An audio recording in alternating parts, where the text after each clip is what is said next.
Hey, coaches, welcome to Championship Culture. Got a fantastic guest tonight.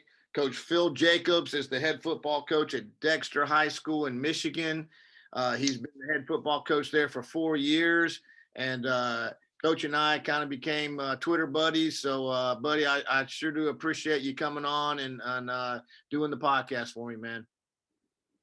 Oh, I can't wait. I'm just been something I've been looking forward to here, Coach, for the last week since you asked me. So I'm looking forward to it tonight.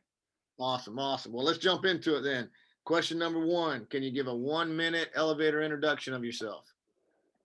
Well, I don't know if I can do 1 minute, but we're going to try here. I just finished my 31st year coaching. I started way back in the 90s, early 90s, as a matter of fact, and I've bounced around from high school to college, back to high school, and it's been a very gratifying career to say the least. So I mean, it's when people ask me what's my passion, next to my wife, it's football. It's something that wakes me up in the morning. It wakes me up in the middle of the night and keeps me up before I go to bed. It's just something that consumes me. Like I said, I've coached both sides of the football, offense for many years, defense for many years. I went to the collegiate level, NEIA at Siena Heights University in Adrian, Michigan, coached there for a couple of years, was on the defensive side. And, you know, it's one of those things where you learn a lot what you want to run offensively based on what you do defensively and vice versa. So I'm just glad to be able to share some experience tonight, Coach. Well, I'm excited, buddy. That much experience. I know everyone's going to be able to cherry pick some great ideas from you. So let's go. Question number two. How do you find culture in your program? Well, culture, you know, it's one of those things where culture is the current state of your program, in my opinion, and that could be good or bad. And when we inherited the culture at Dexter High School, I got to be honest with you, Coach, it's one of those situations where they were on an 0 for 42 losing streak, and the culture was bad. You know, athletes weren't coming out for football because they weren't winning, and they weren't winning because athletes weren't coming out for football. So it's something we had to do is we had to change the culture immediately upon arrival, and we had to make football fun for kids again. Because, as a matter of fact, I came from a school in the same conference, Adrian High School, where I received my first head football coaching job, and we were very successful there. The enrollment declined at Adrian High School, and then the opportunity presented itself at Siena Heights University, and then along came this Dexter job. But in the Dexter district, it's a growing district. It's a very affluent district, and it's you know, something I'm proud to be a part of. But it was a soccer community, basketball community, just a lot of other sports. As a matter of fact, we have 28 varsity sports with only 1,200 kids. So you're fighting for kids, and we, like I said, we had to make football something that kids wanted to be a part of again, and that's something that we have immediately changed. With year one, we had 22 kids on the varsity football team. We went 0-9. We had to make, as I said, make football fun again. So we did was we went the air raid. It's something that nobody else in our conference was doing, and it's, like I said, basketball on turf, so to speak. Our kids loved it. We had a kid that's like number 5 all time in Michigan for career passing yardage, and we turned it around. The last 2 years, we qualified for the playoffs. We've hosted our first ever playoff game, won our first ever playoff game, and things are on the rise. So we just need to take that next step, and we think we have the pieces in place to do that. Love it. And you know, a lot of guys are facing very similar situations as far as, you know, basketball or baseball schools and trying to get the numbers out. Can you give us one more, what, besides going air raid, what's one more thing you did to try to get the numbers up? Well, I'll tell you what, Coach, this is, I wouldn't have taken the job, and this kind of is probably going along with it's, you know, something that if I was to look back, what would I do differently or not do differently? Um, I would never have taken this job if I did not have the administrative support. And I think that's, you know, number one, looking back on my career when I was a head football, I'm 51 right now, and I had my first head coaching job at 34. And that's actually old compared to nowadays, it seems, because it seems like young kids are taking head football jobs. And but I didn't have a supportive administration. And I have a supportive administration here at Dexter High School, and they've allowed me to hire coaches, put them in the place. When a teaching position opens, they come to me. Hey, we've got a math position open. Do you need a football opening, or do you know of a sport that needs a coach? So they want to hire coaches that also teach, and that's having that administrative support has been number one. And along with that, I'm going to go into 1B, hiring a great strength and conditioning coach. I used to be the strength and conditioning coach wherever I was, and it consumed me before school, during school, after school, and now I've hired a really good one. His name's Chris Whitaker, and I've turned the keys over to the kingdom with him. I get the kids in the weight room. He takes the kids, you know, gets them as strong as we can get them, and it allows me free time to chase kids to get them into the weight room, and then also football. So those are the things that have really helped our program as we've gone along, and to get kids out for football. How hard was it to hand over the strength and conditioning part? Did you have to? I mean, could you see the big picture when you did it, or Yeah. I'm in the weight room and but I could see the magic of freeing yourself up to be to glad hand and be the be the face of the program. So I can see the strength in it, but how hard was it? Oh, it was extremely difficult, having been in there for 25 plus years myself. But Coach, you know as well as I do, you know, when you're before school, after school, and teaching the strength coaches throughout the day, that weight room closes in on you. And you know, sometimes you get tired of it; it wears on you, and especially if you're not getting the support that you need. But since I've been here at Dexter, I think I could do the weight room job and be just as successful. But it's helped taking a lot of burden off of my shoulders. And you know, don't get me wrong, I didn't just immediately throw him the keys like you would your student teacher, but it's one of those where it took me a minute, and I just had to, you know, we talked, hey, what do you want to do as far as weight room? I gave him kind of the plan that I'd always done, and he's taken it over. And I'll tell you what, our kids are strong. We got schools in our conference, in our district, and across the state that are coming to see our weight program right now, and it's the guy's doing a marvelous job, just a marvelous job. Well, that's the first great idea, because I could immediately see the power of getting someone that you trust in there to free yourself up, because I'm sure when you said the walls closed in on you, I go to the weight room and I don't come out of there all day.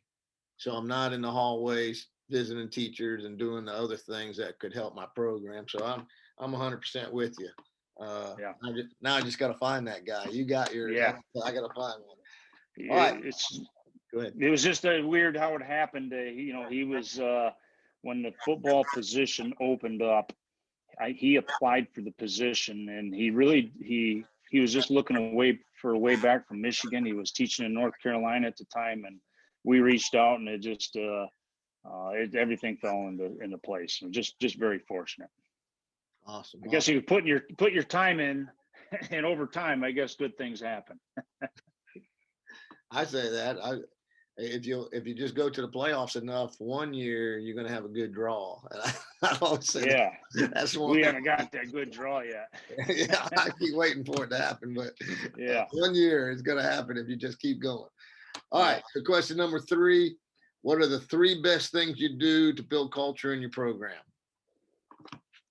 Well, coaches, I was looking back on this. Our vision, my vision at the Dexter High School, and I guess wherever I've been, has been to do things better than they've been done before, where I'm entering. And it's I want to build a program that consistently competes for championships and is known for class and toughness. So, with that right there, we're trying to build toughness in our culture, and that was something that was really lacking, was this whole toughness piece. And I'm not just talking the physical toughness, but I'm talking the mental toughness as well. I'm going to give you an example. My first year, game 6, we lost 60 something to 40 something, and mind me, we're in the games at halftime, but we're just getting beat in the second half, and our parents at the very end, they're giving us this little league pity clap. Thanks for participating clap. And I remember that next morning when I dressed with the team, I said, this is not the direction we want to go. And we're going to breed toughness in this program, this community, and so be it. But I firmly believe that, you have to, as a coaching staff, live toughness. You have to preach it. It's something that's ongoing. When your kids see it, they live it, they speak it, and it's just something, it's not something you can flip the switch on very easily. But I believe that you win toughness mentally and physically in the weight room, and I don't think that's any secret. I'm not telling any listener or you that the magic really is in the weight room, and that's something that we have preached over and over and over again, is the weight room, or with strength. So the second thing that I think we did was change the culture. Is we went, and this has always been a philosophy of mine, so I try to do something different than the rest of our schedule does, whether it's offensively, defensively, without getting outside of the I guess the structure and the framework and what we're good at coaching. But for instance, we the first year into our conference, nobody was a passing team. Everybody was running power, zone reads type things, and those are the things that we did. But we hung our hat on the air raid, and that's something that we in the last 4 years have done very successfully. And as well as I do at the high school level, it's difficult to defend the pass. And when you can spread them from sideline to sideline and end zone to end zone, hopefully taking those deep shots, that it does put defenses in a bind. And by doing so, first of all, a kid sitting in the stands year 1 watching our offense score points and run the ball up and down the field, or pass the ball up and down the field, they want to be a part of that. And we've even had soccer kids come out and want to kick for us in the middle of the season, at the end of the season, the beginning of the season. And those are 2 big ways right there, the weight room and going to the air raid. And I'll tell you, number 3, Coach, I hinted to it earlier, but I'm very fortunate, because the administration is extremely supportive of a winning football program.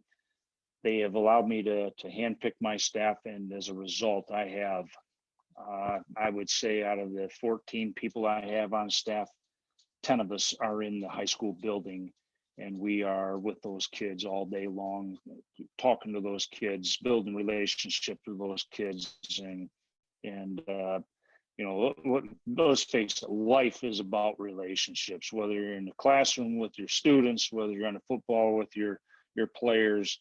And the one thing about this this pandemic we're in, it sucks that we can't see the kids all the time like we're used to, but this Zoom has allowed us to stay connected at least and do some things differently.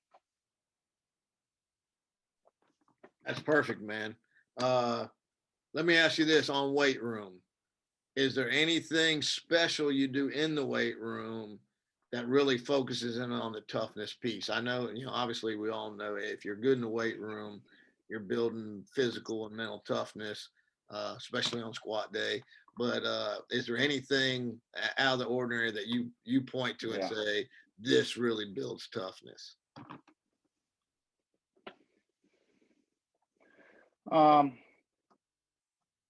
There's no one specific thing, Coach, because I'll tell you, I was hired April 20th, 4 years ago, almost 4 years to the day. And so I got hired in really late. We had one strength and conditioning class and it had 6 kids in it.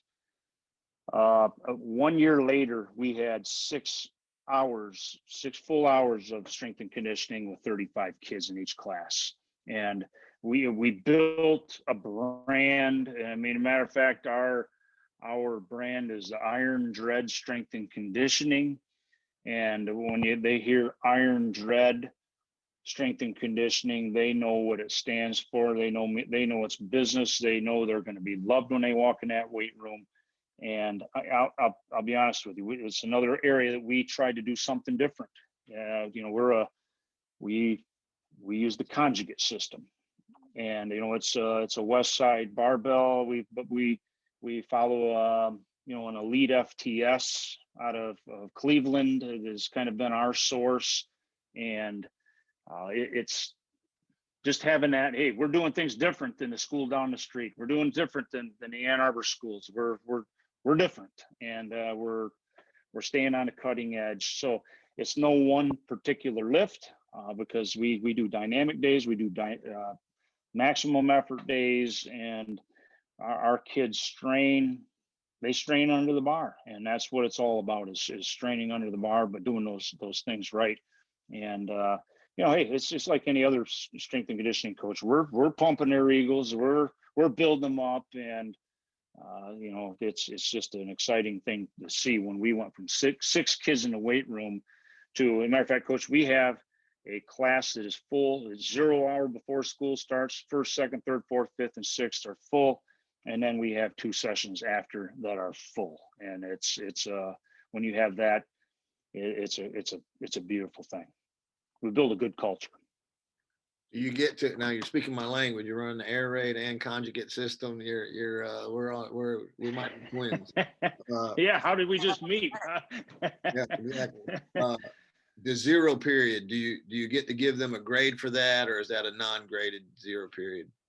That's a non-graded 0 period is what it is. So we have kids from all different sports that are in there, and it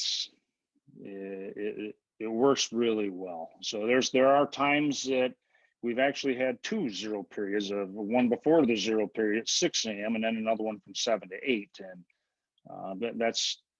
that happened in the early winter between football and our winter sports. And then as of course the winter sports move on, we pared it down to 1, and then we added the extra at the end of the day. So that's awesome, Coach. You obviously you're building it. you're doing a great job building it. So we're to question number 4 already, and this is one you're probably going to smack out of the park. What do you know now that you wish you knew when you first got started?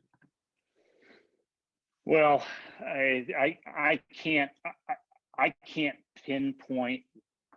I'm going to give a couple examples here, but moving, I guess one thing that I wish I had done earlier, and this is something that the head coach that I worked for did for me, is I was kind of a control freak early. I had to have my hands on the offensive line, the quarterbacks, the receivers, the D line, linebackers, DBs, and everything. And as a matter of fact, I called the offense, I called the defense early on for the first 6-7 years, and I worked myself to death. It was something where you because you work so hard, you wonder why your assistants aren't working as hard as you, and it's because you've taken a lot of control from them. And it took me a lot of years to figure that out. And as a matter of fact, it took me to finally watching a man that I coached for, Jim Lyle at Siena Heights University, how he delegated responsibility to his assistants and how those assistants worked extremely hard for him because he cared for his coaches. And I think that's something that I took for granted as a young head coach. And now once I took this, job at Dexter 4 years ago, I've sat down with these coaches and I said, okay, I'm hiring you to be a D coordinator. Now, yeah, I want to run a 4-3 defense, and this is what I want to do with this. And I expect you to run with it. And man, he ran with it. And it's same with my receiver coach, my O-line coach. I'm blessed, coach. I've been able to hire coaches that have also played college ball. My O-line guy, he's a former Indiana Hoosier who's coaching our O-line, played for Kevin Wilson. You talk about getting some ideas from a guy. My receiver coach, he's a guy that played at Michigan. My running back coach played at Eastern Michigan. My linebacker D coordinator played at Hope College as a Division III here.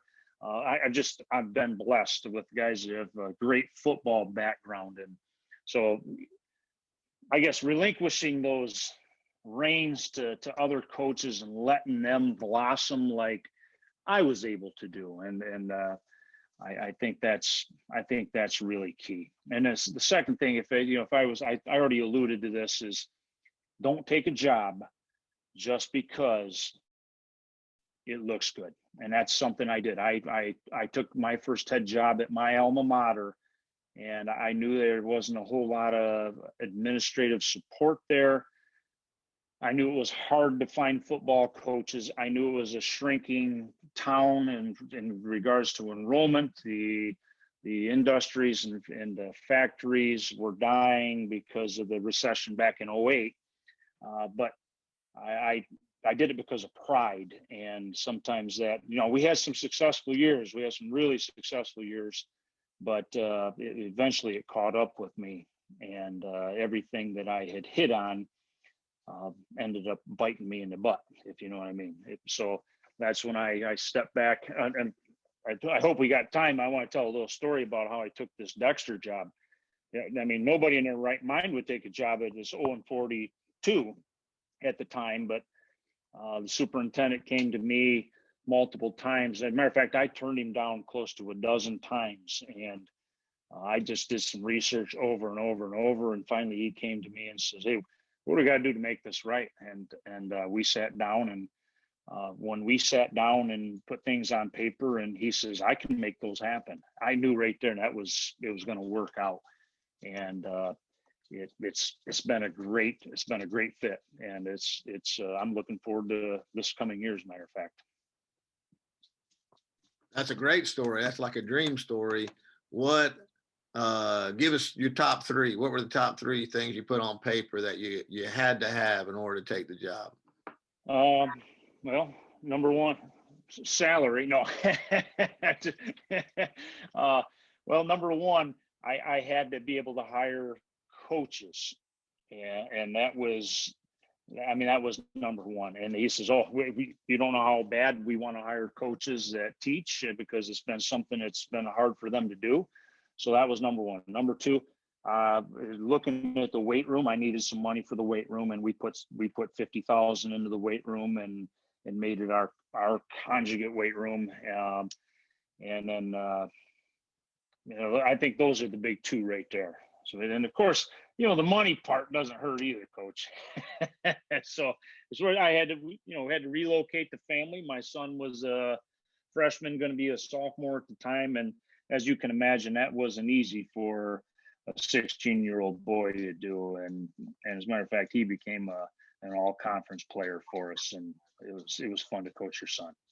I tell you, one of the things that I really liked about Tony Franklin, I don't know what branch your air raid is, but he talks openly about that as you become more successful, you get better paying jobs, and that's important. That's important for your family. That's important for you. Yeah. And that's part of it. So we know if even when you get one of those good paying jobs, if you broke it down by the hour, you're still losing money. So Yeah. it took me a long I was always one of those, I didn't even want to talk about money. But I guess as we get older, it starts becoming a more important part of the negotiations. Oh, you're not kidding, Coach. I mean, here I am. So I just finished my 31st year coaching. I'm in year 28 of teaching. So I coached while I was in college a little bit, and so we were doing very well when I was at Adrian High School and at Siena Heights University, and then this job presented itself, and we make quite a bit more money, but it also, we're moving towards Ann Arbor where it costs a lot more money to live, and then all of a sudden we're looking at, holy smokes, everything that we're making a lot more money, but the cost of living's gone up, and we're not saving the money we wanted to. And just recently, we found the opportunity to buy my wife's grandparents' lake cottage for a family deal that we got on this, and now we're saving money, and we're living happy, and looking forward to the next chapter in our life right now, Coach. That's awesome, Coach. All right, so we're on question number 5. I know you're on Twitter. Can you give your Twitter handle out so guys can contact you? Yeah. Holy smokes, Twitter handle. I got to look it up right now. It is at Phil_Jacobs16. That's So right. that's my Twitter handle right I was there. going to help you on it if you forgot it, but yeah, that was right. And I'll put it in the show notes so guys can find it and hit you up on Twitter. And then anything you promote, or just you have the final word? Coach, I don't have anything to promote necessarily. I'm a guy who has borrowed, stolen. I reach out to coaches a lot to I guess to where I am right now. I've done a lot of hard work to get where I'm at. Am I the greatest football coach? Far from it. Will I ever be? Far from it. I just try to be better than I was yesterday. As a matter of fact, I'm trying to learn more on the air raid, and I'm learning on the Art Briles version. And even though he wasn't necessarily an air raid guy, but this power, it's intrigued me, and I'm just trying to learn a little bit of it just to make our offense better. And I'll tell you something. We're learning about this Ferris State defense. If you've never watched this Ferris State team in Big Rapids, Michigan, there's something to watch. So I'm learning that defense as best I can do it, so we can use it for us. Did you do the Randy Jackson course on the Baylor offense? I did, as a matter of fact. How about you? I did, and we took a few things, and we're using it this year, and very excited about it. So we're right down the same. Yeah. Yeah, it's I took that little course and took some bits and pieces out of it. And man, he kept me, he was just trolling me the whole time, and he kept me along on what they're doing, and that choice route's got me intrigued, and I've been trying to learn that thing left and right. I don't know about you, Coach, but I'm looking forward to incorporating that next year. Well, we'll talk after we stop recording. All right. Anything else you want to share, Coach? No, sir. I appreciate you having me, Coach. I appreciate you doing this, buddy. You did a fantastic job, and this will be coming out this coming Saturday. All right. Thank you for having me. Thank you.